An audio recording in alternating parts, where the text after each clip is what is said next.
Hispanas, hispanos, hoy tenemos a un invitado realmente especial. Para los que aún no le conozcan, se trata de un ser excepcional, consciente y con una mente privilegiada. En su vida hay dos etapas bastante diferenciadas entre sí. En la primera, trabajó como economista, político, fue vicealcalde de Sevilla, experto internacional en desarrollo local, funcionario de la Administración General y profesor de universidad, entre otros cargos. En la segunda y actual etapa, se ha centrado en la filosofía, la historia y sobre todo la conciencia y la espiritualidad. Es conferenciante e imparte cursos de diversas tipologías. En las dos etapas se hace patente su pasión por la escritura. Ha escrito 84 libros y más de 800 artículos. Es un verdadero honor que estés aquí y no quiero dejar pasar la oportunidad de transmitirte mi más sincero cariño, respeto y admiración. Emilio Carrillo, bienvenido. ¿Qué tal, Cristina? Pues muchísimas gracias por tu cariñosa presentación. Para mí es un honor, el honor es mío, el estar contigo, el estar con esta plataforma de hispanos y de hispanas.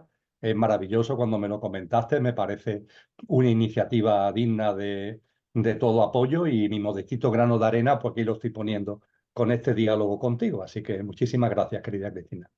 Gracias por estar aquí. El título de esta entrevista es Humanidad versus Transhumanidad. Como tú bien nos has indicado, y corrígeme si me equivoco, el transhumanismo corresponde a la marca o al triunfo de la bestia que marca el fin de un ciclo para dar paso a la nueva humanidad, que será seleccionada atendiendo a su frecuencia de vibración. Los seres humanos tendremos que elegir si queremos formar parte de esa nueva humanidad manteniendo nuestra naturaleza divina o perderla con el transhumanismo. A mí me parece uno de los temas más importantes de la actualidad, porque si se acaba el ser humano, se acaba el juego, fin de la partida. La intención que le he puesto a esta entrevista es informar al público en general, pero sobre todo a aquellas personas que aún no se han abierto a la espiritualidad para que de verdad tengan una buena opción donde elegir. En un momento introduciré 3 proyectos que se están fraguando para que los comentes. Número 1, realidad virtual. Número 2, implantes de chips en el cerebro. Número 3, inmortalidad a través de nanobots circulando por nuestras venas. Pero antes de entrar en detalle, voy a hacerte algunas preguntas para ponernos en contexto. Emilio, ¿quiénes somos los seres humanos y qué capacidades traemos de serie? Pues ciertamente, Cristina, aparte de que el tema es apasionante, y muchas gracias por plantearlo como argumento de nuestro encuentro, eh, a la hora de abordarlo precisamente está la pregunta número uno, sin ningún tipo de duda. Y responderla, sin duda ninguna también, es la cuestión primordial. Evidentemente, yo no soy nadie para decir qué es el ser humano. Vamos, ni se me ocurriría tener la prepotencia de ser yo el que definiera la realidad, la dimensión de lo que significa ser humano y del humano. Lo que sí creo es que a lo largo de la historia hemos tenido las aportaciones de grandes mujeres, de grandes hombres, que consideramos sabios y sabias, que consideramos maestros y maestras, que constituyen la piedra angular de lo que es la humanidad. Y en ellos sí podemos buscar la respuesta a esta pregunta fundamental que tú has planteado.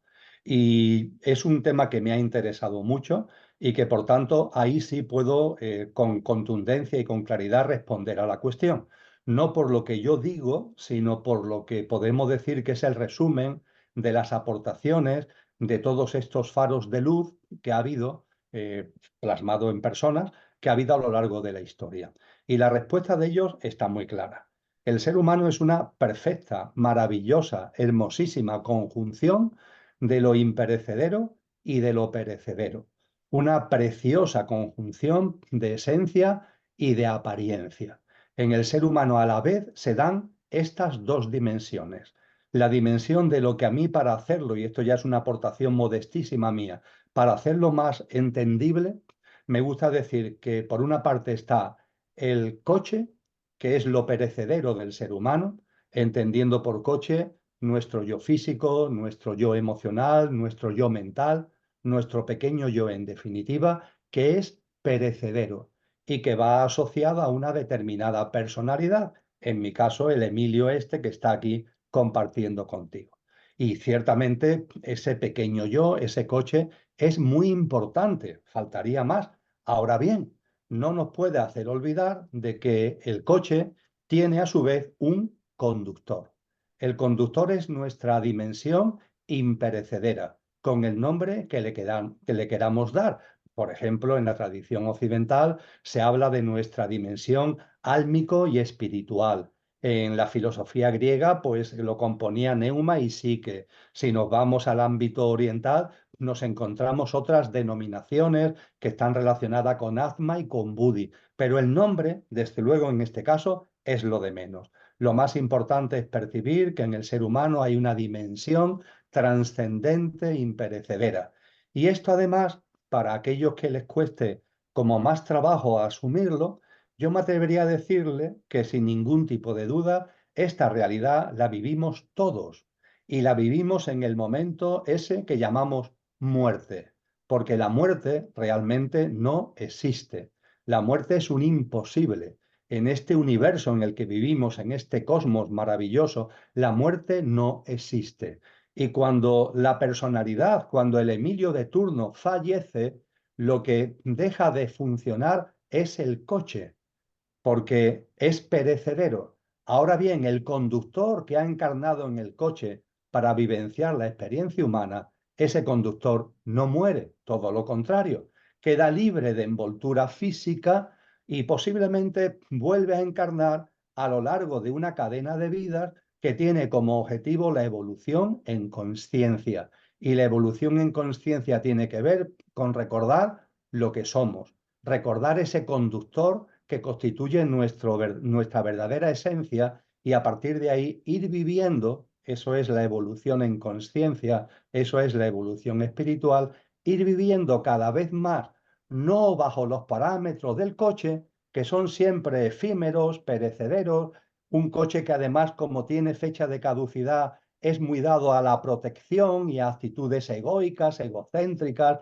materialistas, no, de la medida en que vamos tomando conciencia de lo que es y de lo que somos, evolución de la conciencia, evolución espiritual, vamos viviendo o deberíamos vivir cada vez más en coherencia con lo que realmente somos, que es el conductor. Por tanto, el ser humano es una perfecta conjunción de lo perecedero y de lo imperecedero. Eso es ser humano.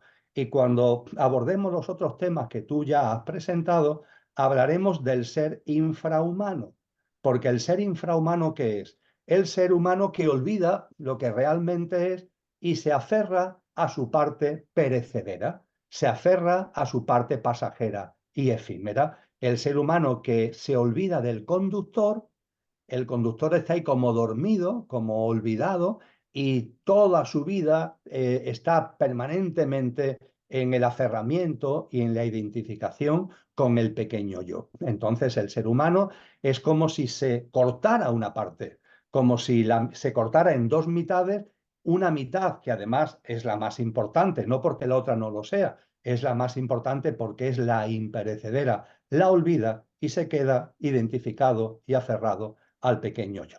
Esto es, por decirlo de algún modo, lo más importante que nos han enseñado los maestros y maestras con relación a lo que es el ser humano. Cuando en la filosofía griega se hablaba de conócete a ti mismo, fíjate que 6 siglos antes de Cristo, cuando se construye el templo de Delfos, a 30 kilómetros de Atenas, dedicado a Apolo, y que aquellos grandes sabios lo convierte en una especie de escuela para enseñar lo fundamental a todas las personas. Se cuenta que en aquella época en el Mediterráneo mucha gente peregrinaba hacia el templo de Delfos, hacia el templo de Apolo en la localidad de Delfos, y ellos, para poner en evidencia la importancia de lo que allí se enseñaba, hablaban del oráculo de los dioses. Es decir, allí vamos a conocer realmente el mensaje de nuestra divinidad. Y en el frontispicio de entrada del templo pusieron precisamente en griego,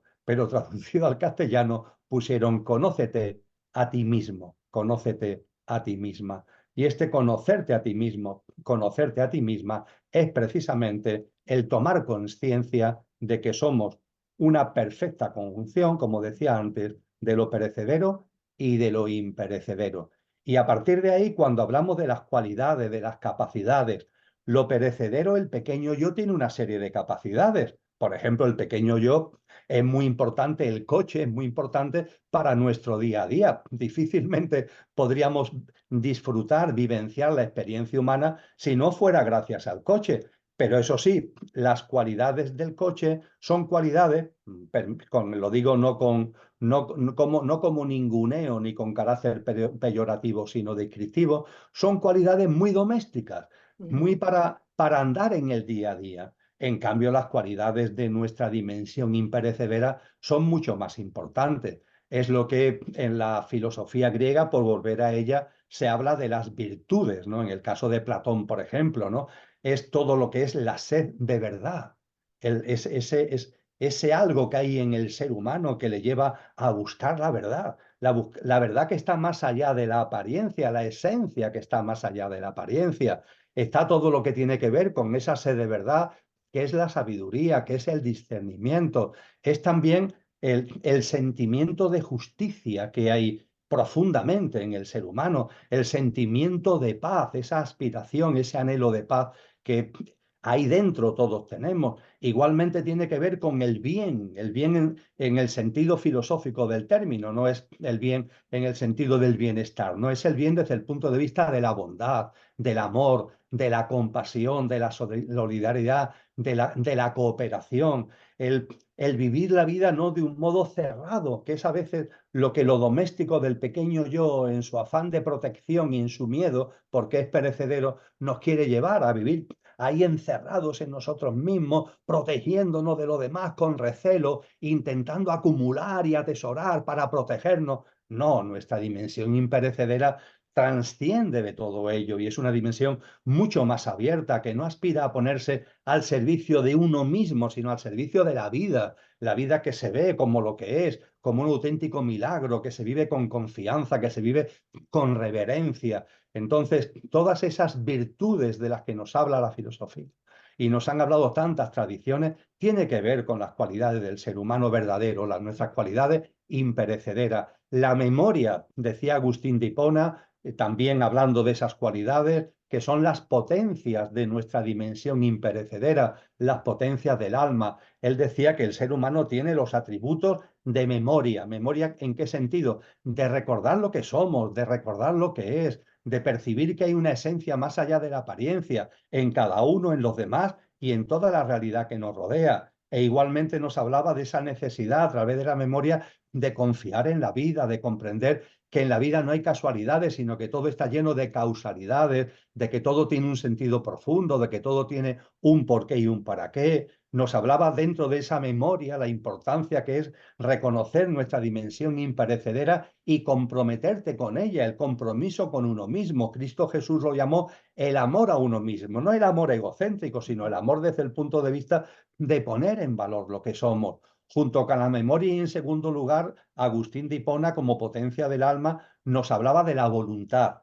Qué importante es la voluntad, la capacidad de acción, de tomar iniciativas, pero no iniciativas domésticas, no esas iniciativas que son las cotidianas que le corresponden al coche, no. Hablamos de los grandes proyectos, de las grandes ideas, de la creatividad, esto tan magnífico que está en el ser humano y que tiene que ver, insisto, con esa creatividad. Y por supuesto, y como tercera y última pata de las potencias del alma que hablaba Agustín de Hipona, el entendimiento, el discernimiento, el darnos cuenta que el ser humano, bajo la presencia de lo que realmente somos, tenemos la capacidad de vislumbrar la realidad, que tenemos la capacidad no solamente de conocer lo material, el mundo que nos rodea más directamente desde la apariencia, sino que tenemos la capacidad, en esa sed de verdad que decíamos anteriormente, de vislumbrar las grandes verdades, de vislumbrar las grandes realidades, de percibir que hay vida después de la muerte, de percibir que hay otros mundos aparte del que vemos a simple vista, de percibir que en nosotros mismos hay esas dimensiones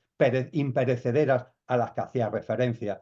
Así que, en definitiva, termino, querida Cristina, cuando hablamos de ser humano, lo que nos enseñan los grandes maestros es que somos una perfecta conjunción de esencia y apariencia, de lo imperecedero y de lo perecedero, del conductor que ha encarnado en el coche, y desde el punto de vista de las cualidades de ese conductor, de las cualidades de lo que realmente somos, todo lo que son las virtudes, las potencias del alma que nos dibujan a un ser humano potente, a un ser humano con capacidades de creatividad, con capacidades de discernimiento, y que en definitiva nos colocan no como una especie de olita perdida en medio del océano, sino, como muy bien decía Willy Jagger, nos ponen en situación de decir: yo soy una ola, como coche soy una ola en medio del océano, pero siendo la ola soy el mar. Yo soy desde el punto de vista de mi personalidad, desde el punto de vista de Emilio, yo soy un árbol en medio de un inmenso bosque, pero desde la perspectiva del conductor soy el bosque íntegramente, porque el conductor en su esencia tiene toda la envergadura, reúne todas las circunstancias, todas las capacidades y todos los atributos del océano y del bosque. Mm. Hay muchas personas, Emilio, que ven en el transhumanismo una salida para su miedo a morir y que todo termine. Y como tú has dicho, la muerte no existe. Tú mismo experimentaste una ECM, una experiencia cercana a la muerte, que cambió definitivamente el rumbo de tu vida. ¿Nos puedes contar qué ocurrió? Ciertamente, el transhumanismo lo que nos vende, entre comillas, es que el ser humano está llamado a una evolución por su unión con lo tecnológico, por su fusión con lo tecnológico. Un ser humano que va metiendo en su organismo implantes, sensores, chips subcutáneos, órganos artificiales, y que todo eso nos va como aumentando nuestra inteligencia, nuestras capacidades, nuestra esperanza de vida, etcétera, etcétera. Pero claro, el transhumanismo tiene detrás una enorme trampa, y es que olvida que esa inmortalidad, esas capacidades, etcétera, etcétera, es que ya las tenemos, y las tenemos en una dimensión muy superior a lo que la tecnología nunca nos podrá dar. Lo cierto es que somos inmortales. No el Emilio que está hablando, pero el ser que está aquí en Emilio es inmortal y no necesita obsesionarse por vivir no sé cuántos años, porque ya somos inmortales. El conductor no está obsesionado con que el coche viva muchos y muchos y muchos años. El conductor es inmortal, y el conductor lo que quiere es un coche que le dé maravillosamente un servicio para sacarle jugo a la vida. Una vida plena, una vida realizada, una vida creativa, una vida que merezca la pena vivir. A todo esto el transhumanismo nos hace un juego de trileros, y con la excusa de tener unas capacidades que ya están en nuestras virtudes y potencias, a las que antes hacía mención, y de intentar alargar lo más posible una esperanza de vida que ya tenemos alargada en la inmortalidad desde el ser que somos, nos intenta convencer que tenemos que renunciar a nuestra parte conductor, a nuestra parte imperecedera, y ser simplemente el coche. Un coche de muy mejorado, un coche con muchas capacidades, pero no deja de ser un coche. Y es ridículo, porque eso significa una especie de suicidio del ser humano. El ser humano que renuncia a su parte fundamental, se aferra a lo que es más efímero y pasajero en él, y a partir de ahí intenta que ese coche mejorarlo. Vamos a ver, pero si tú eres el conductor, tú tienes ya todo lo que el coche, por mejorado que sea, nunca ni por asomo va a alcanzar a tener, ¿no? y a vivir y a experimentar lo que el conductor representa. Y en ese sentido, efectivamente, como tú has comentado, mi proceso, vamos a llamarlo así, espiritual, comenzó en el año 2000 por una serie de circunstancias. Como tú decías, hasta ese momento yo estaba muy metido en la dinámica de mi personalidad, de mi pequeño yo, y una serie de circunstancias poco a poco me fueron abriendo los ojos a otras realidades, a otras vivencias, y empecé, por así decir, el proceso de recuerdo. Vivía en un olvido de mi dimensión imperecedera, y empecé poco a poco a recordar lo que realmente soy y lo que realmente somos. Y 10 años después, casi 11, 10 años después, en noviembre del año 2010, pues la vida me hizo un regalo. El regalo fue un accidente que me llevó a una situación extrema que en la UCI de un hospital provocó que estuviera clínicamente fallecido, clínicamente muerto. Y viví una experiencia cercana a la muerte. Y esa experiencia cercana a la muerte, cuando salí de ella, cuando me recuperé, pues me posibilitó que ese camino que ya era de 10 años, casi de 11, ¿no? De recuerdo de lo que soy, de recuerdo de lo que somos, etcétera, etcétera, pues de algún modo adquiriera una potencia de tal envergadura que es lo que ya sí me motivó a decir, bueno, esto ya ha llegado un momento en el que ya mi vida tiene que dejar por completo lo que ha sido los intereses del coche y tengo ya que vivirla desde el conductor que soy. Y a partir de ahí empecé ya a realizar una serie de cambios en mi vida, hace de esto ya 13 años largos, y bueno, y aquí estoy absolutamente centrado en compartir con los demás lo que realmente somos y lo que realmente es, siempre con la modestia de no intentar inventarme cosas.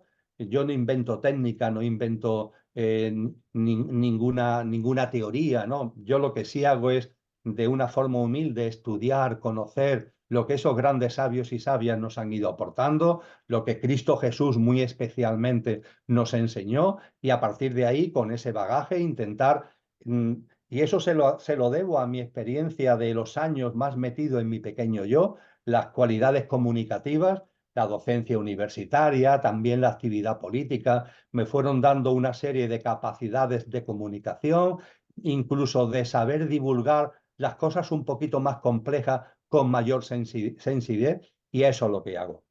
No intentando convencer a nadie de nada, por favor, sino intentando poner sobre la mesa lo que percibo, lo que creo que esos grandes sabios han percibido, es ponerlo también de una forma lo más entendible y lo más sencilla posible, y a partir de ahí sabiendo que cada uno tiene que hacer su camino y que el camino ninguno podemos hacerlo por los demás, aunque podemos colaborar intercambiando, dándonos apoyo en ese camino precioso que es el camino de la evolución de la conciencia.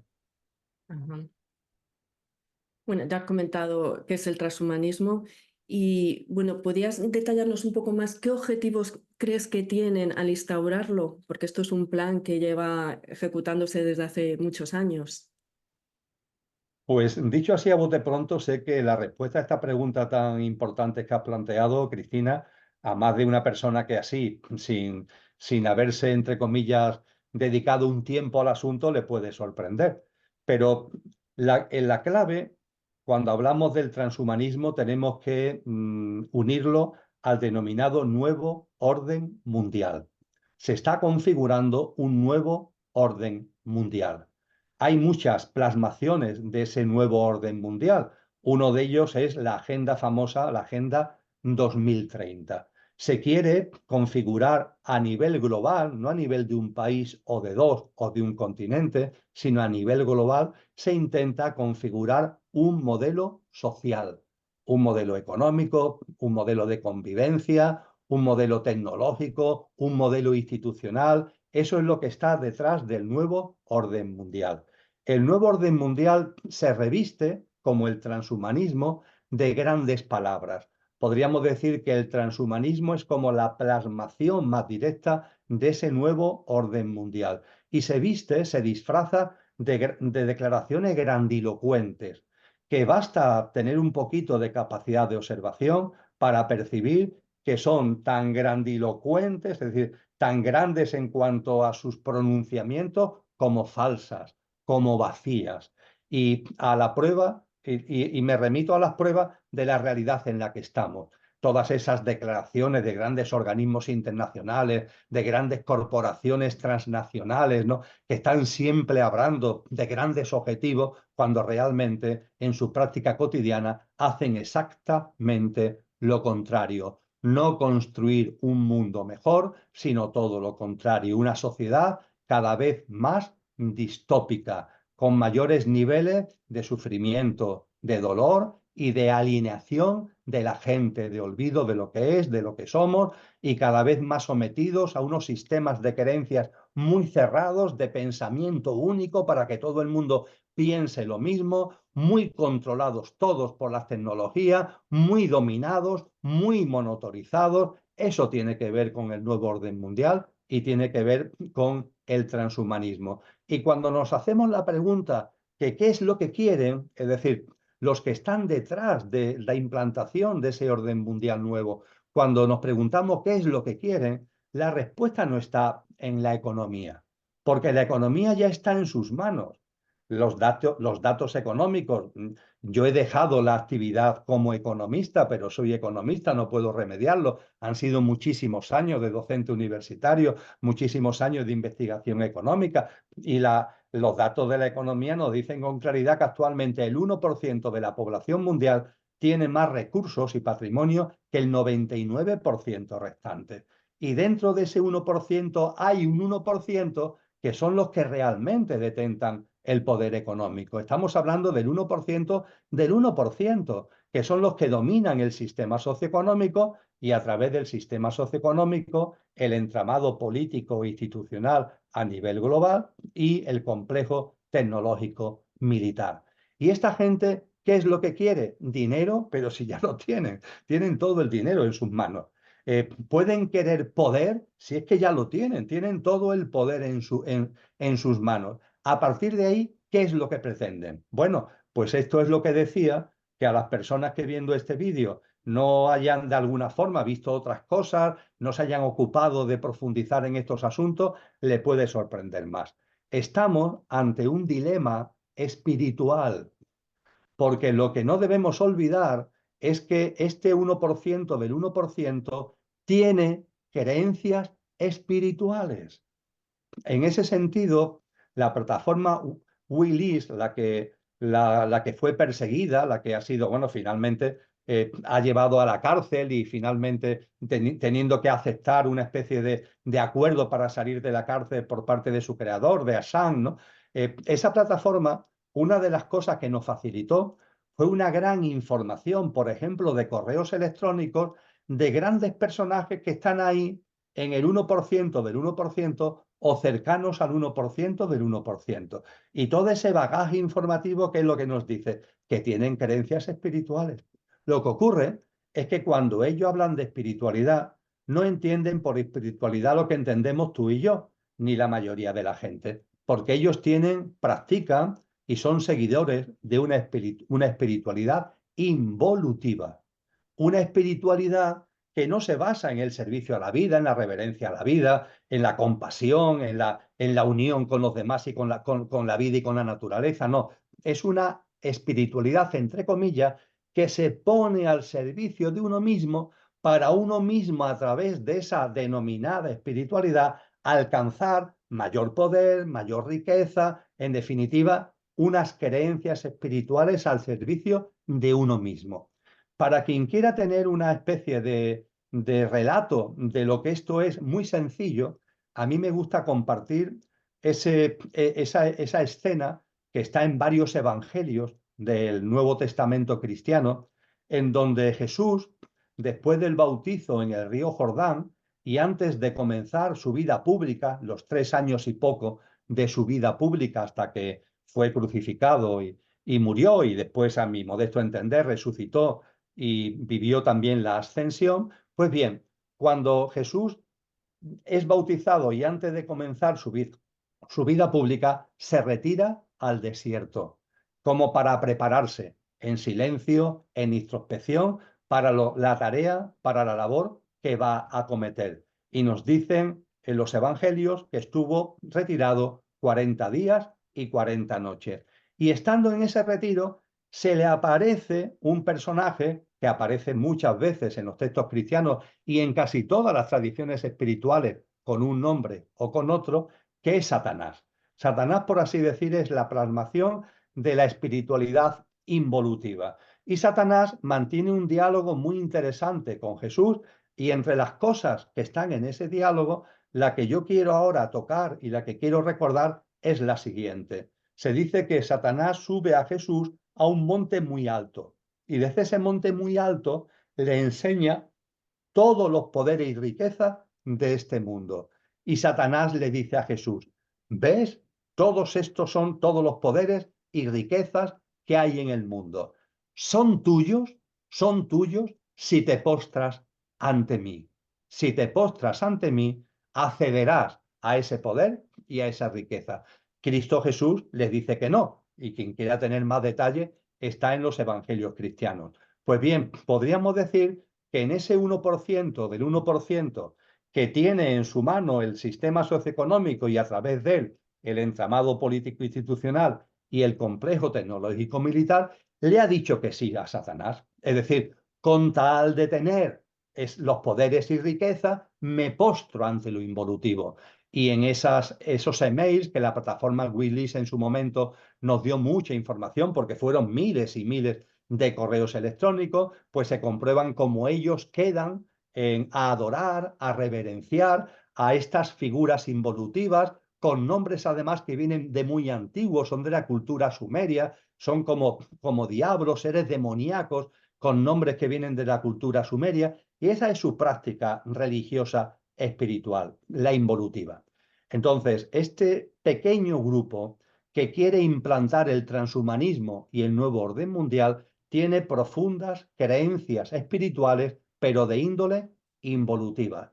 Y ahora mismo tiene un interés enorme en que esto se plasme plenamente e intentar controlar al mundo, porque la disyuntiva que antes citaba, esta palabra disyuntiva, la disyuntiva ante la que nos encontramos, querida Cristina, es que el cosmos entero es movimiento.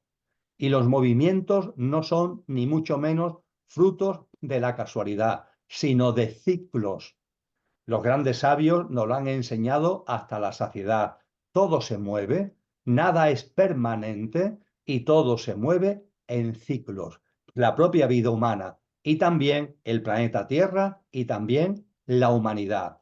Y el ciclo actual de la humanidad, lo que Cristo Jesús en el Evangelio de Mateo capítulo 24 llama generación humana, el actual ciclo humano, la actual generación humana, como todo, cíclicamente está llamado a terminar. Y ante eso nos encontramos, es decir, nos encontramos ante el final de un ciclo humano para que arranque un nuevo ciclo humano. Y eso los poderosos de este mundo no pueden evitarlo, porque forma parte de la cosmogénesis, forma parte del orden, forma parte de lo que la vida y el universo es. Eso no lo pueden evitar, como no pueden evitar que el día y la noche y el día, cíclicamente, como no pueden evitar los ciclos lunares, como no pueden evitar los ciclos de pleamar y bajamar en los océanos, son ciclos. Y ellos saben perfectamente lo que la mayoría de los seres humanos no recuerdan o no toman conciencia, y es que este ciclo va a terminar. Y cuando esta generación humana concluya, va a surgir una nueva humanidad en una tierra restaurada, que es como lo llaman las grandes tradiciones, un nuevo ciclo humano, una nueva humanidad en una tierra restaurada. Una tierra restaurada significa una tierra, una madre tierra, un planeta que va a tener una mayor frecuencia vibracional. Y a partir de ahí, una nueva humanidad que va a tener también esa mayor frecuencia vibracional que va a permitir que tengamos un recuerdo natural de lo que somos y nos demos cuenta que además del coche somos el conductor y vivamos por fin en coherencia con el conductor que somos, saliendo del gran olvido en el que estamos actualmente metidos. Y finalmente, cuando ese cambio de ciclo se produzca, para los más interesados en el cristianismo, esto se le llama la parusía y el corte, cuando este cambio de ciclo, que es ineludible, que es inexorable, cuando ese cambio de ciclo se produzca, cada ser humano, desde su dimensión imperecedera, tiene que elegir. Y de hecho, aunque no nos demos cuenta, ya lo estamos haciendo, ya lo estamos eligiendo, entre vivir en esa nueva humanidad o no vivir en ella. Para vivir en esa nueva humanidad tenemos que tener un estado de conciencia, en definitiva, un comportamiento, una conducta en nuestra vida cotidiana, siendo buenas personas, porque no se trata de ser premios Nobel de nada, sino siendo buenas personas, saliendo del ensimismamiento, el narcisismo, el servicio egoico a uno mismo y siendo simplemente humanos en el mejor sentido de la palabra, y de esa forma nuestro estado de conciencia tendrá la frecuencia vibracional que va a tener sintonía con la frecuencia vibracional de la Tierra restaurada. Y los seres humanos que desde su punto de vista álmico tengan esa frecuencia vibracional, vamos a llamarle más alta, que esté en sintonía con la frecuencia vibracional más alta que va a tener la Madre Tierra, podrán disfrutar de esa Tierra restaurada y formar parte de esa nueva humanidad. Aquellas almas que no, aquellas almas que se empeñen en aferrarse al materialismo, al egoísmo, al egocentrismo, su vibración será densa y no podrán participar en esa nueva humanidad. Y ahí está el asunto. El 1% del 1% que quiere que el menor número posible de almas, el menor número posible de personas, formen parte de la nueva humanidad. Ya está, es así de sencillo. Podríamos decir que los grandes maestros y maestras espirituales, sus enseñanzas van dirigidas a que el mayor número de almas posible nos demos cuenta, elevemos nuestro estado de conciencia y podamos formar parte de la nueva humanidad en la tierra restaurada. Y el objetivo, sin embargo, de la pequeña élite,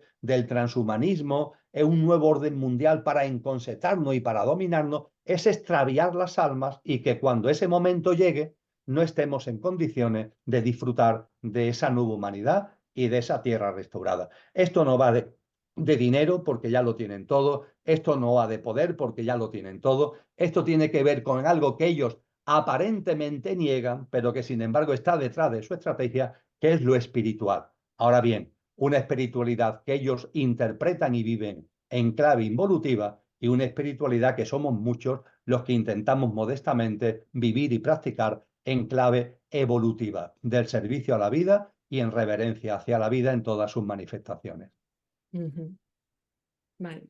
Vamos a comentar los tres proyectos que he comentado al principio, sobre todo para ponerlos sobre la mesa, para que se den cuenta, pues hay mucha gente que no lo sabe, cuáles son las verdaderas intenciones que tienen.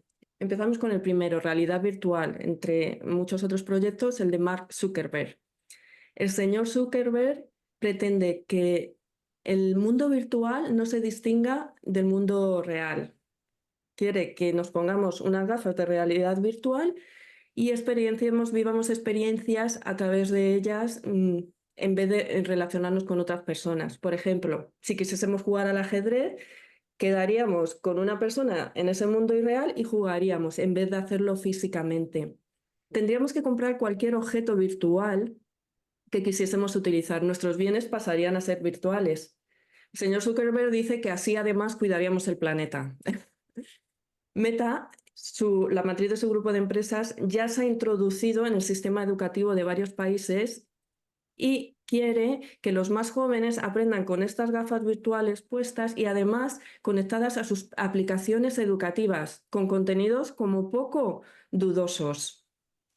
¿Qué opinas de este proyecto, Emilio? Pues dicho de una forma muy clara, querida Cristina, eh, no nos damos cuenta lo suficiente de que estamos convirtiendo la vida entre todos bajo la influencia de unos pocos, pero finalmente entre todos, claro, porque aquí se mezcla la inconsciencia de cada uno y las interferencias de los otros. Y hay una especie de revoltijo que finalmente se revuelve contra la conciencia. Pues bien, estamos convirtiendo la vida en un infierno.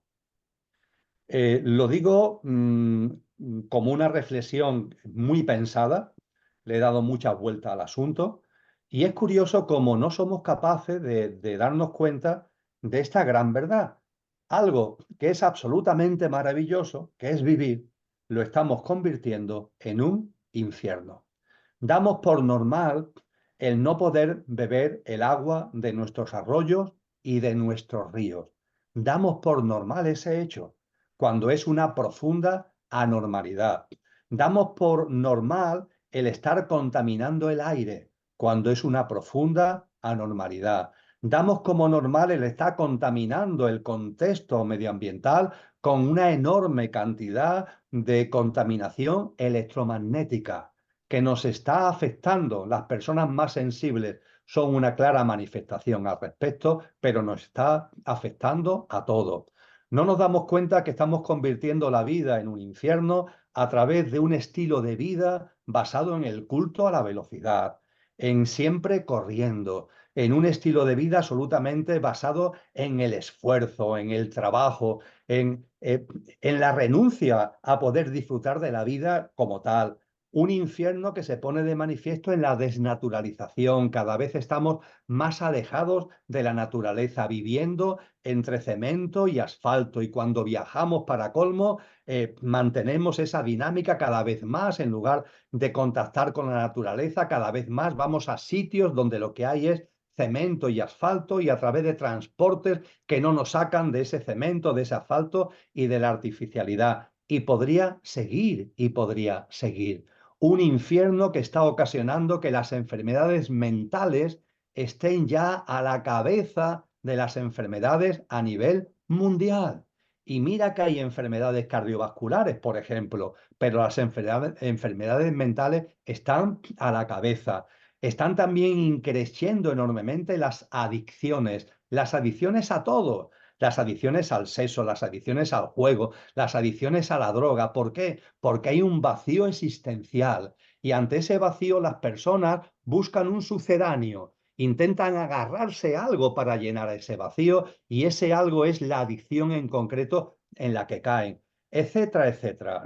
Creo que con los ejemplos que acabo de poner, creo que todos vivimos en este mundo y podemos percibir a lo que estoy haciendo mención. Estamos viviendo un infierno, y este infierno es cada vez mayor. El nuevo orden mundial sería el infierno de los infiernos. Ya sería el dominio, el control, los seres humanos convertidos en autómatas, convertidos en peones de la tecnología, y sería el infierno en grado mayúsculo. Cuando hablamos de ese infierno en grado mayúsculo, yo hablaría fundamentalmente, para que cualquier persona rápidamente pueda entenderlo, de dos obras literarias, y en concreto, para lo que tú has planteado, de una película. Yo sé que tú ya sabes, en cuanto que he mencionado película, ya sabes a qué película voy a hacer mención. Las dos obras literarias, las dos son del siglo XX.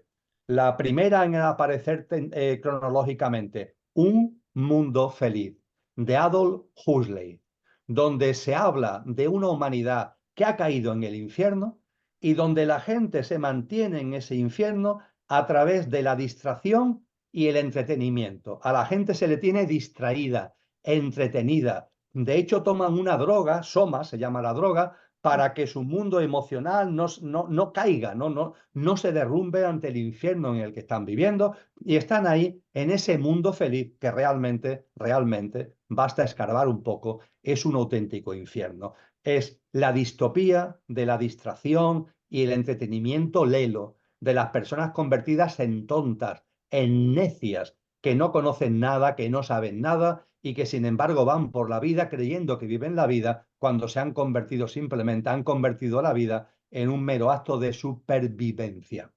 La otra obra literaria, 1984, de George Orwell. Ahí se nos habla de una sociedad de autoritarismo, pensamiento único, censura, control, dominio a través de las tecnologías. Es curioso que esta novela, que está escrita antes del Ecuador del siglo XX, le dé tanta importancia a la tecnología como la herramienta para el control y el dominio del ser humano. Pues bien, cuando vemos la sociedad actual, podríamos decir que la distopía y el nuevo orden mundial hacia el que nos encaminamos es una mezcla del mundo feliz de Huxley y del autoritarismo tecnológico de 1984 de Orwell. Es una especie de mezcla. Y en ese contexto, la película, que tiene que ver con lo que tú has comentado, la película es Matrix. Matrix efectivamente es un ser humano. Yo creo que todos hemos visto por lo menos la primera entrega de la película. Es un ser humano que, ¿cómo vive? Enchufado, vive enchufado. Vive una especie de colmena, de panal, donde se te enchufa a la máquina, y tú estás viviendo una realidad virtual que no es verdad, pero tú crees que es la realidad. A eso es a lo que nos quiere llevar el transhumanismo. Vivimos en un infierno, pero tú no te preocupes, porque te vamos a dar algo a lo que te enchufas, bien sea en gafas, sensores cerebrales, implantes subcutáneos, algo a lo que te enchufas, y tú vives una vida, entre comillas, placentera. pero una vida que es falsa, una vida que no es real, una vida que es una simulación de ordenador, una vida que es una vida de videojuego. ¿De verdad el ser humano está llamado, y esa es la plenitud de nuestra evolución, a renunciar a vivir para convertir la vida en una realidad virtual, en un videojuego? A eso es a lo que nos quieren llevar. Tú has puesto algunos ejemplos muy llamativos, como el de jugar al ajedrez, pero no solo eso. Yo precisamente ayer, Cristina, leí un artículo, perdón, no era un artículo, era el extracto de un libro que está recién publicado, donde habla de los cambios que está habiendo en los comportamientos amorosos y en las relaciones de pareja y en las relaciones sexuales, ¿no? Y la autora vislumbra lo que va a ser el modelo de relaciones dentro de no muchos años. Ella hace una prognosis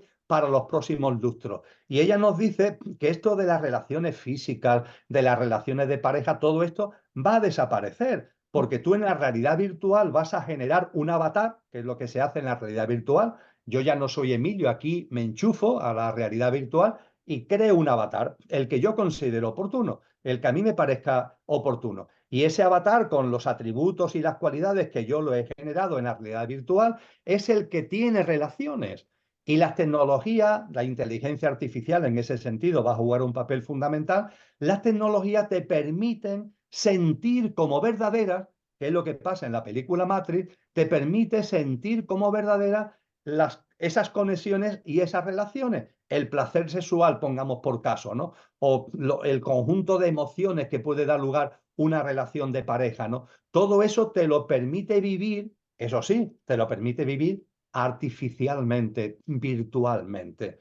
Estamos, por tanto, en el transhumanismo, cuando hablamos de esto, estamos hablando de transformar la vida en algo artificial y virtual. Y claro, en la medida en que además transforma la vida en algo artificial y virtual, te estás enganchando desde el coche, desde lo perecedero.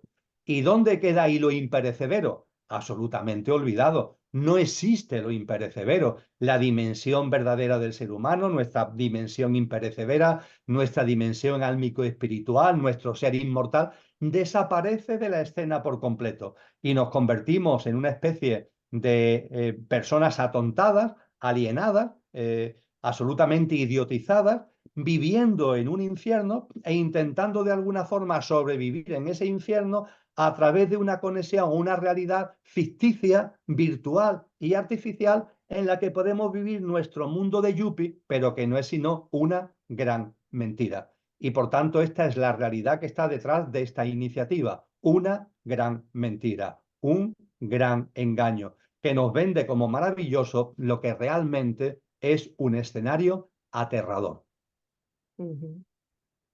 Segundo proyecto. Implantes de chips en el cerebro de la empresa Neuralink de Elon Musk. El señor Musk ha prometido mejorar la vida de personas discapacitadas a través de implantes cerebrales. Como siempre es la excusa de los que se autodenominan filántropos, que es por nuestro bien.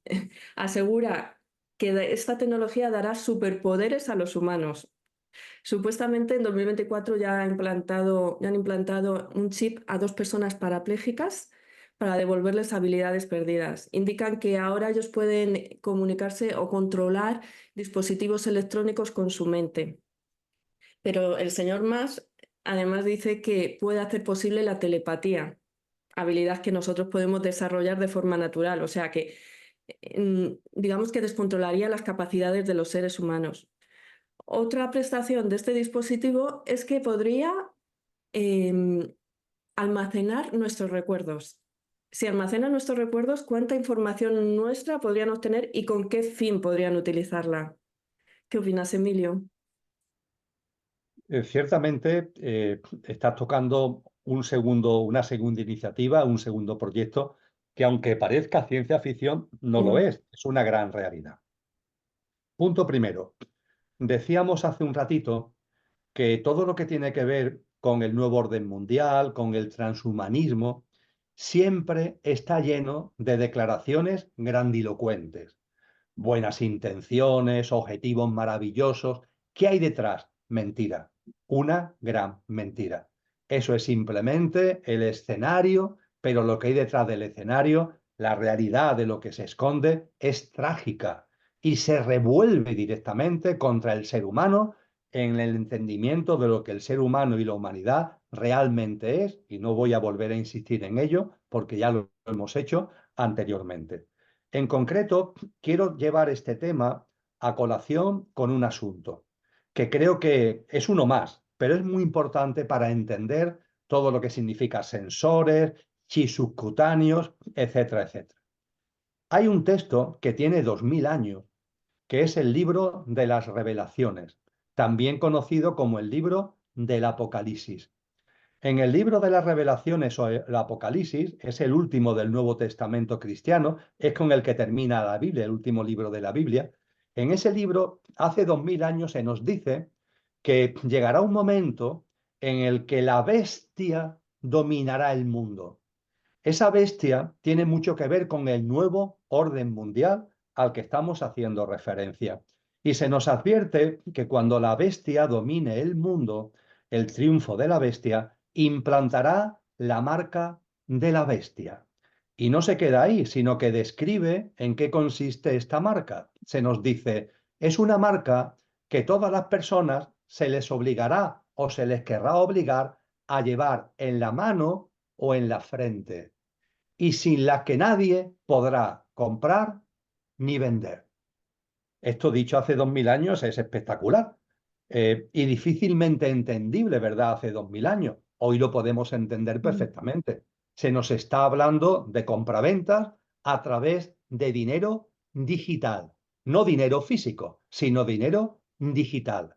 Y para usar ese dinero digital, no la tarjeta de crédito, no el móvil, sino algo que se nos venderá como muy positivo, sin duda, algo que llevaremos aquí dentro o llevaremos en la mano, como un sensor en la frente o como un chip subcutáneo. De modo y manera que cuando vayamos a comprar o a vender, en lugar de pasar la tarjeta de crédito, pues la cámara nos mirará la frente a través de algún tipo de tatuaje indeleble del que ya nos habla, por ejemplo, Bill Gates, o pasaremos nuestro chip subcutáneo metido dentro de la mano por la cámara o por el instrumento que sea, y haremos las operaciones de compra-venta.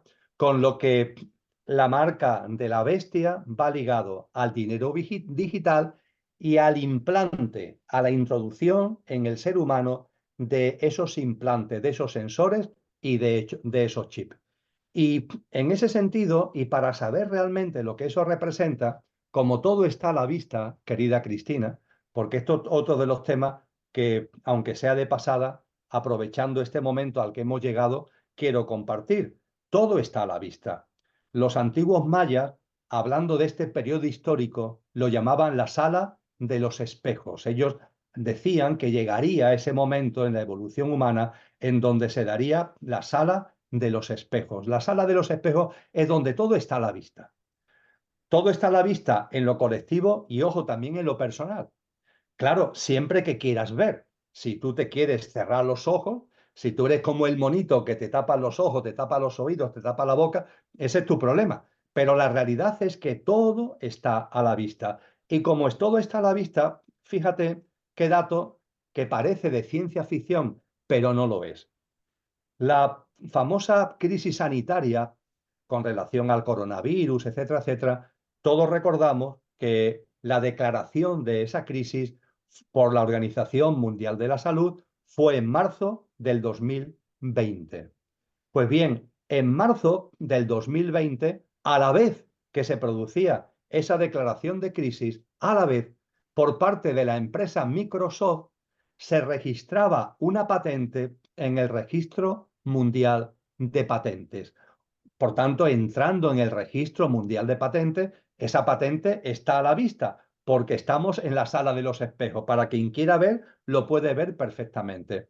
A esa patente del año 2020 se le dio un número, curiosamente el 666, la patente 060606/2020.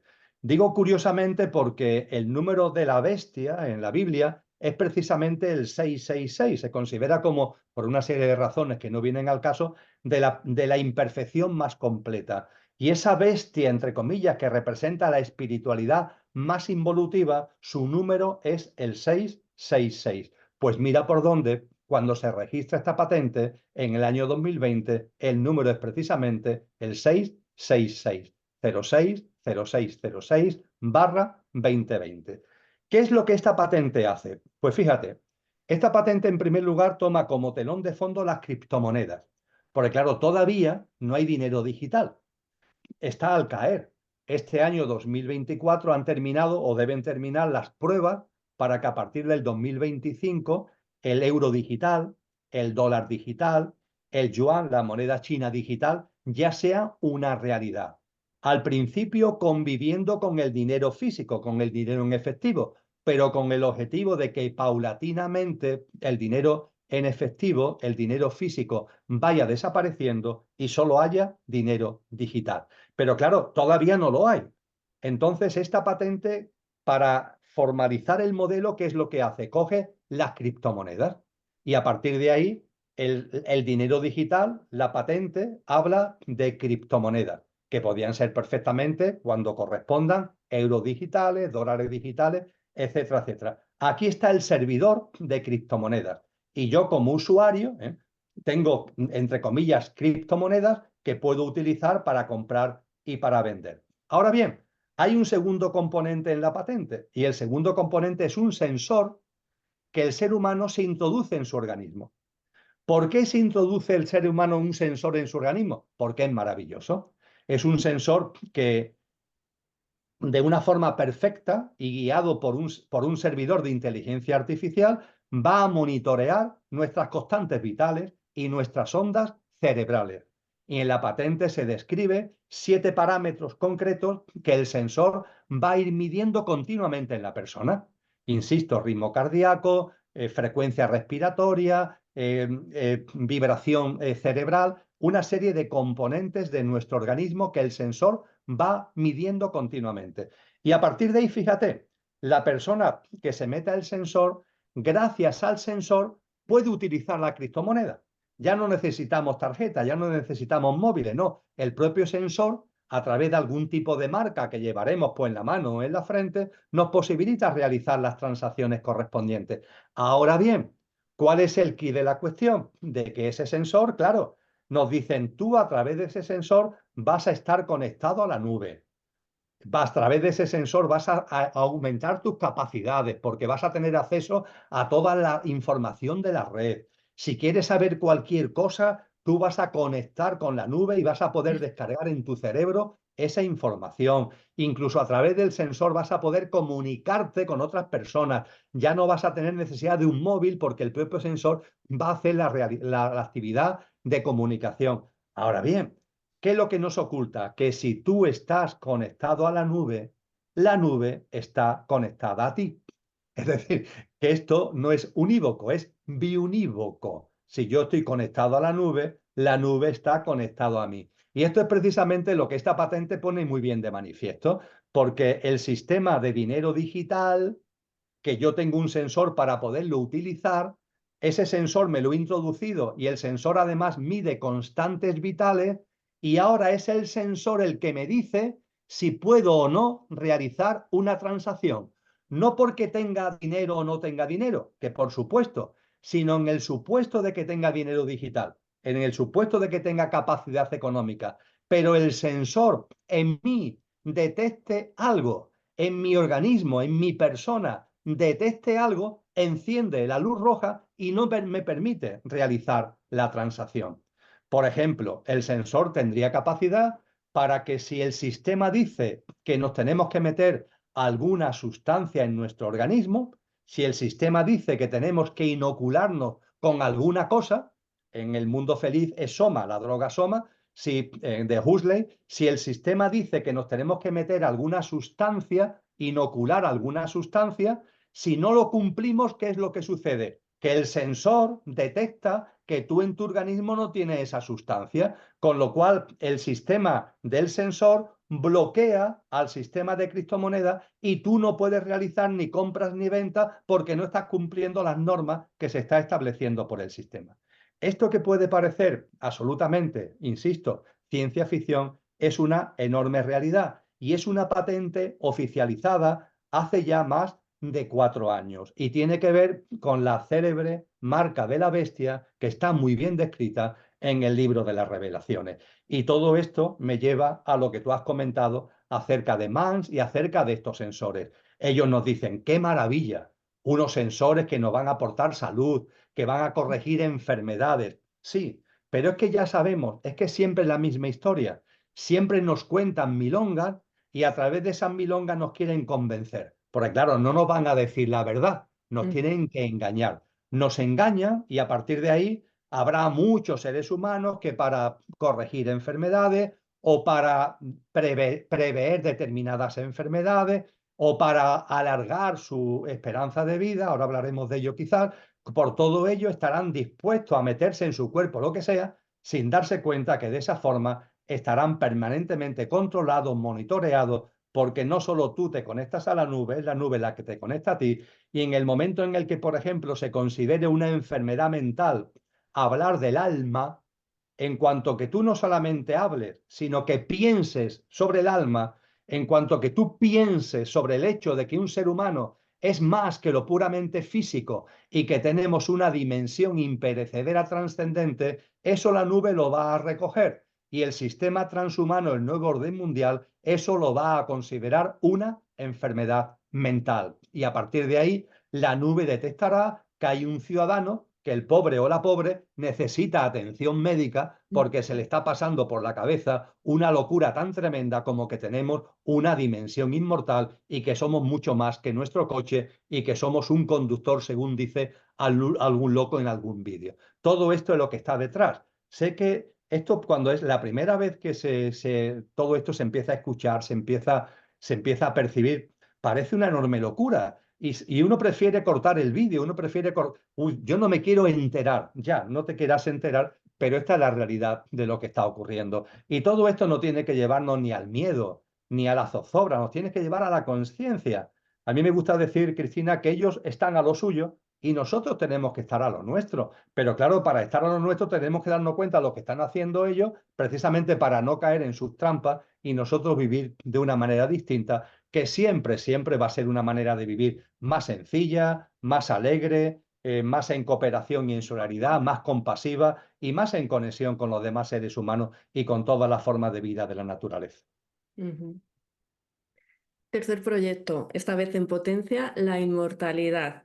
El director o exdirector de ingeniería de Google, Ray Kurzweil, predice que alcanzaremos la inmortalidad en 2030 gracias a la inteligencia artificial. Y quiero abrir un paréntesis porque los medios de comunicación aseguran que el 86% de sus predicciones son correctas. Pero cuando se vaticina a 20 o 10 años vista, no es una predicción. Obviamente nos están adelantando un plan. Un plan que tienen preparado para nosotros. Entonces, asegura que a través de nanobots, robots microscópicos, reprogramarían nuestro ADN, ingeniería genética, para así mejorar la regeneración celular y revertir la edad. También habla de cultivo de órganos en laboratorios. Tiene otro tipo de predicciones.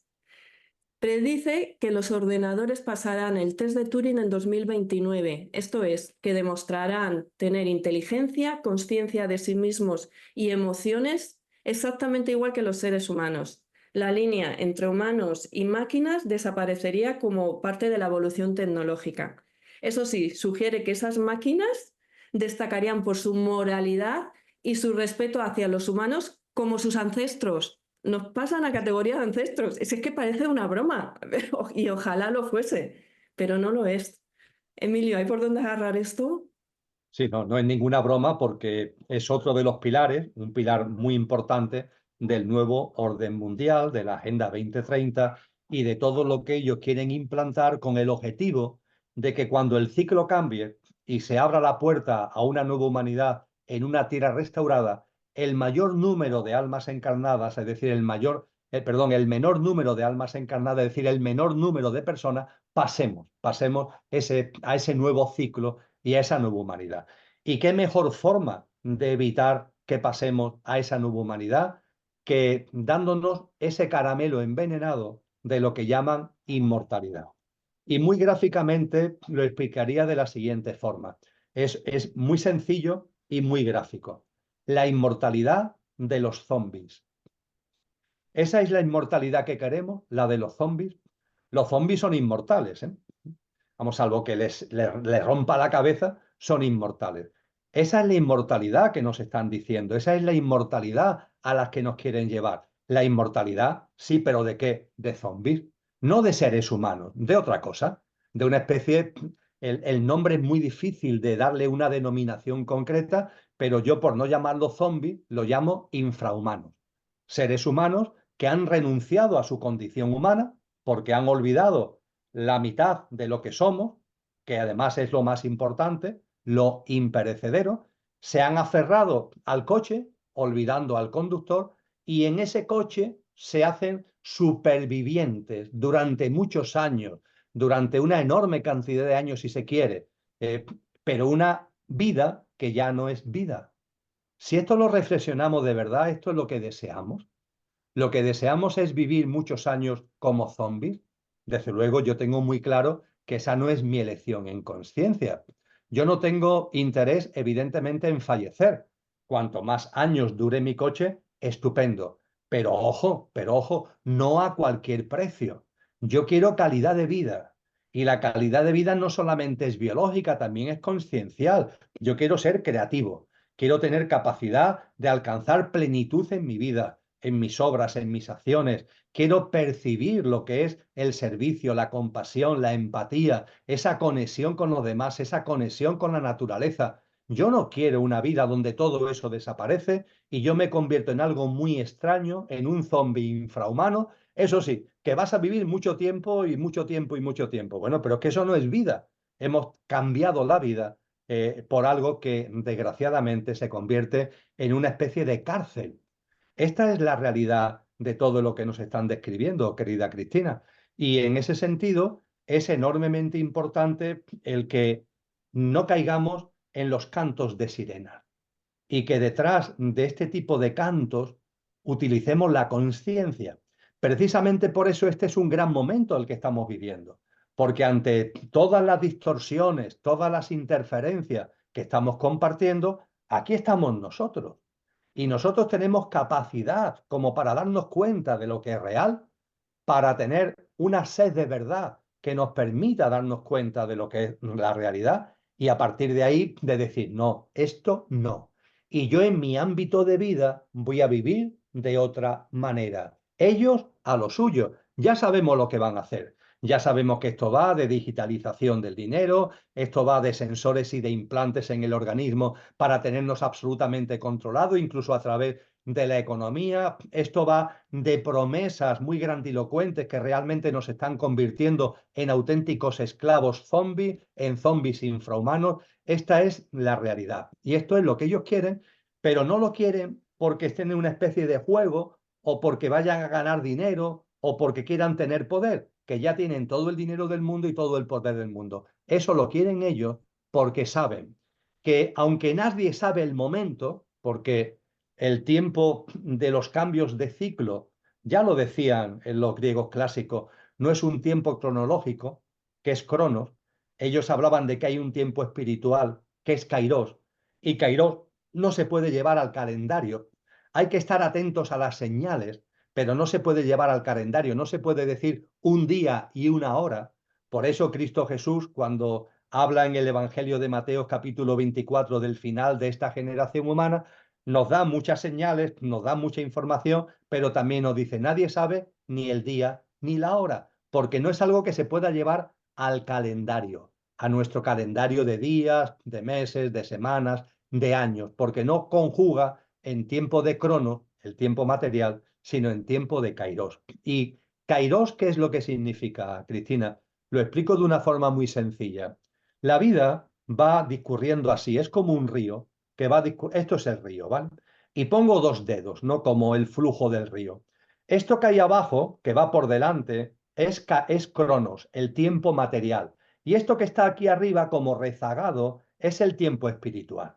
Lo que nos explican las grandes tradiciones, lo que nos explican los grandes sabios, es que la vida, la personal y la colectiva, la de la humanidad, discurre así. Pero hay un momento determinado en el que este río se va a ir acercando a una catarata. esta catarata que está aquí. La catarata que es el cambio de ciclo. Igual que se pone el sol y llega la noche, al igual que sale el sol y amanece el día, al igual que sube la marea o baja la marea, los cambios de ciclos. Y lo que se nos dice es que este ciclo humano va en dirección ineludiblemente hacia un cambio de ciclo, porque todo tiene su principio y todo tiene su final. Cuando nos estemos acercando a la catarata, cuando el cambio de ciclo, que no sabemos ni el día ni la hora, pero que sabemos que llegará, cuando nos vayamos acercando a la catarata, ¿qué es lo que va a suceder? Pues nos dicen que Cronos, el tiempo cronológico, va a perder protagonismo. Y el que gana protagonismo es el tiempo espiritual. Y el tiempo espiritual tiene como capacidad la aceleración. Cronos no. Cronos es lineal, los minutos, los días, las horas, los segundos, pero el tiempo espiritual se acelera. Cuando nos vayamos a hacer cambio al cambio de ciclo, se acelera.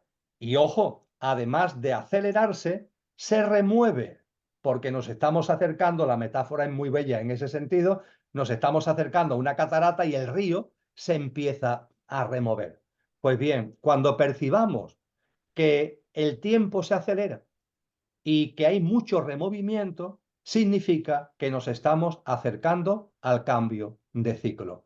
Y creo, Cristina, que somos muchos los que sentimos en estos momentos, por supuesto, los removimientos tremendos en lo colectivo y en lo personal, porque es el momento de la sala de los espejos, es el momento de ver cómo somos y de ver lo que es el momento de tomar conciencia, es el momento de sacar lo mejor de nosotros mismos. Y claro, cuando las cosas están ahí pusilánimes, como tibias, no sabemos realmente cómo somos, no sabemos cuál es nuestro estado de conciencia, cuál es nuestro verdadero posicionamiento. Hace falta que haya removimientos para que de verdad podamos dar la cara, se ponga de manifiesto lo que somos. Y no para estar ahí como con miedo, no, todo lo contrario. Si te das cuenta ante algo de que no eres tan buena persona como tú creías, eso es una buena noticia, no el que no sea una buena persona, sino el que te des cuenta para que mejores, para que evoluciones, para que vayas ascendiendo en tu proceso consciencial. Entonces el removimiento juega un papel fundamental y muchísimos estamos sintiendo, me parece que es bastante obvio, ese removimiento cada vez más en lo colectivo y en lo personal, y es una gran oportunidad. Y la aceleración del tiempo. Eh, Muchas personas no estamos percibiendo que el tiempo se ha acelerado, Cristina. Esto a otros, sin embargo, le parece una locura. ¿Cómo se va a acelerar el tiempo? ¿De verdad no te parece increíble la rapidez con la que pasan las semanas, los meses y los años? Que es que hemos salido de Navidad y antes que te des cuenta estamos en verano. Y es que estás en verano y antes de que te des cuenta otra vez estamos en Navidad. Y yo tuve una duda, y con esto termino la respuesta a esta cuestión, Cristina. Tuve una duda porque digo, oye, esta percepción de aceleración, yo tengo esa percepción de aceleración muy clara. Esto va muy rápido, oye, pero ya ha pasado otro mes, ya ha pasado otro mes, sí, ya ha pasado medio año. Esto es tremendo. Yo vivo en una calle, mi casa está en una calle donde el aparcamiento es por aceras. Entonces, en una parte de la calle se aparca del 1 de enero al 30 de junio y en la otra parte de la calle aquí está prohibido aparcar y tienes que aparcar entre el 1 de julio y el 31 de diciembre. Con lo cual hay que estar atentos para cambiar. Claro, cuando llegue el 1 de julio tienes que cambiar el coche y ya a partir de ahí hasta el 1 de enero aparcarlo en la acera, en mi caso la acera de enfrente. Cuando llegue el 1 de enero aparcarlo más cerquita de mi casa, lo cual viene mejor, ¿no? Bien, ese trasiego que es cada 6 meses, digo, pero ya está otra vez aquí. Es que es continuo. Antes que me doy cuenta, otra vez hay que estar pendiente de cambiar el coche a la acera contraria porque otra vez han pasado medio año. Y claro, ante esto yo decía, hombre, puede ser que me esté haciendo mayor. Y como voy peinando canas, puede ser que el tiempo yo lo vaya viendo de una forma distinta. Pero tú sabes que yo tengo una actividad docente, que esa sí la he mantenido, de espiritualidad. Doy clases en máster de espiritualidad. Y los alumnos que tengo son varias jornadas al año, varias promociones de máster, tienen entre 25 y 35 años la mayoría, es decir, son personas jóvenes. Y claro, ante la duda que me surge de si esto es porque yo peino canas o es porque es una realidad, se lo pregunto a ellos. Y en cada promoción siempre lo pregunto, oye, entre vosotros, ¿hay entre vosotros gente que percibáis que el tiempo se ha acelerado, que esto va muy rápido, que los días pasan volando, esa percepción de aceleración del tiempo.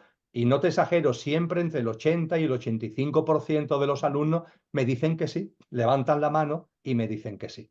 Pues bien, los removimientos y la aceleración son señales de que la catarata está aquí. No sabemos en el calendario el día y la hora, pero podemos percibir que nos estamos acercando al cambio de ciclo. Ante ese cambio de ciclo, ellos están desesperados.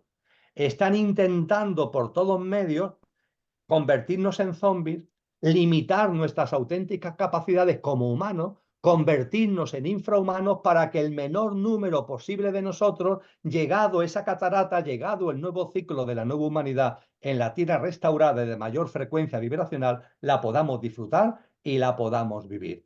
Ahora bien, también te digo que ellos están a lo suyo, pero nosotros a lo nuestro.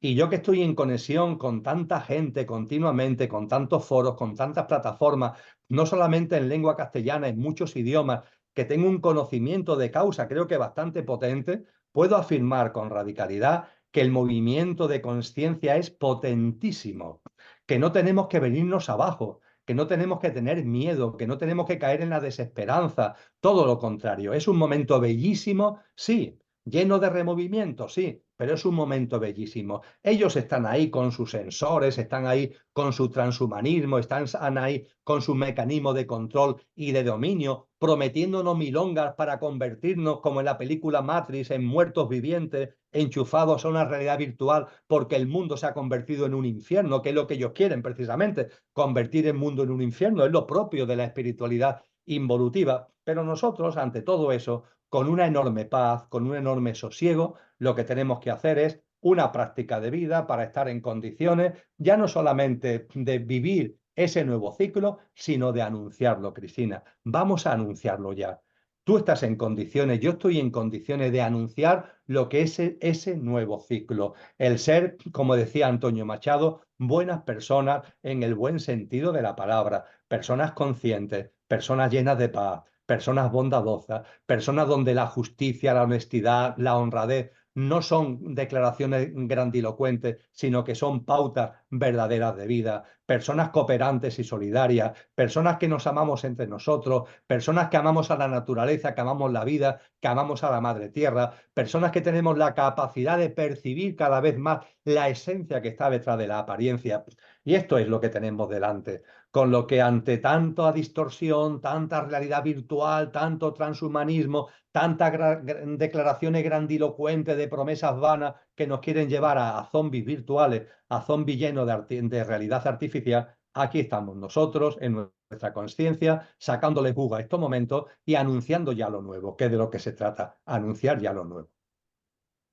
Emilio, creo que ha quedado súper bien expuesto. Por mi parte, no hay nada más que añadir. Si quieres añadir algo, si no, pues lo terminamos aquí porque tampoco quiero entretenerte. Sé que estás muy ocupado y agradezco enormemente que hayas accedido a este encuentro por apoyar mi iniciativa, porque desde luego no es fácil crear algo completamente desde cero. Y yo quiero dedicarte a ti esa cita de Machado. Eres, en el buen sentido de la palabra, Emilio, un hombre bueno. Y no solo tú, los que hemos compartido algún seminario residencial de los que organizáis Lola Rumi y tú en la Hospedería del Silencio, sabemos que Lola es una mujer maravillosa y codirige junto a ti la Academia de la Consciencia, que estáis haciendo un trabajo estupendo y os agradecemos por vuestra generosa labor. Gracias, Emilio, de corazón. Pues yo lo único que quiero añadir, Cristina, es mi agradecimiento de alma, y mi alma abrazo, por tanto, hacia ti. Y también, si me permite, a todas las personas que gracias a ti se acerquen a este vídeo y puedan compartir también este diálogo que tú y yo hemos mantenido. Así que muchísimas gracias de corazón a corazón y de alma a alma. Gracias, Emilio. Y a todos vosotros y vosotras, hasta la próxima.